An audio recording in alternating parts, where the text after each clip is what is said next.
ಜಗತ್ ಪ್ರಸಿದ್ಧ ಉಡುಪಿ ಅಡುಗೆ ಮತ್ತೆ ದೇಶದ ರಾಜಧಾನಿ ನವದೆಹಲಿಯಲ್ಲಿ ಅದು ದೇಶದ ಶಕ್ತಿ ಕೇಂದ್ರ ಸಂಸತ್ತಿನಲ್ಲಿ ಘಮಘಮಿಸಿದೆ.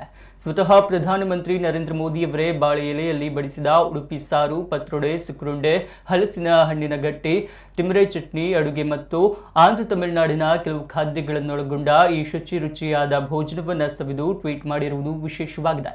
ಗುರುವಾರ ಸಂಸತ್ ಭವನದ ಒಳಾಂಗಣದಲ್ಲಿ ನಡೆದ ಎನ್ಡಿಎ ಸಂಸದರ ಸಭೆಯ ನಂತರ ಏರ್ಪಡಿಸಲಾಗಿದ್ದ ಭೋಜನ ಕೂಟಕ್ಕೆ ಉಡುಪಿಯ ಬುಡ್ನಾರು ಸುಬ್ರಹ್ಮಣ್ಯ ಆಚಾರ್ಯರು ಆಹ್ವಾನದ ಮೇರೆಗೆ ದೆಹಲಿಗೆ ತೆರಳಿ ಉಡುಪಿ ಅಡುಗೆಯನ್ನ ಸಿದ್ಧಪಡಿಸಿ ಮೋದಿ ಮತ್ತು ಎಲ್ಲ ನಾಯಕರ ಪ್ರಶಂಸೆಗೆ ಪಾತ್ರರಾಗಿದ್ದಾರೆ.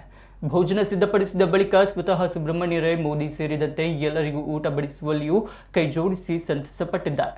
ಪ್ರಹ್ಲಾದ್ ಜೋಶಿ, ಗಡ್ಕರಿ, ಜೆಪಿ ನಡ್ಡಾ, ಶೋಭಾ ಕರಂದ್ಲಾಜೆ ಸೇರಿದಂತೆ ಎಲ್ಲರೂ ಸುಬ್ಬಣ್ಣನ ಅಡುಗೆಯ ಸವಿಯುಂಡು ಪ್ರಶಂಸಿಸಿದ್ದಾರೆ. ಸುಬ್ರಹ್ಮಣ್ಯರ ಜೊತೆ ಸಹಾಯಕರಾಗಿ ರಾಜಶೇಖರ್ ತೆರಳಿದ್ರು.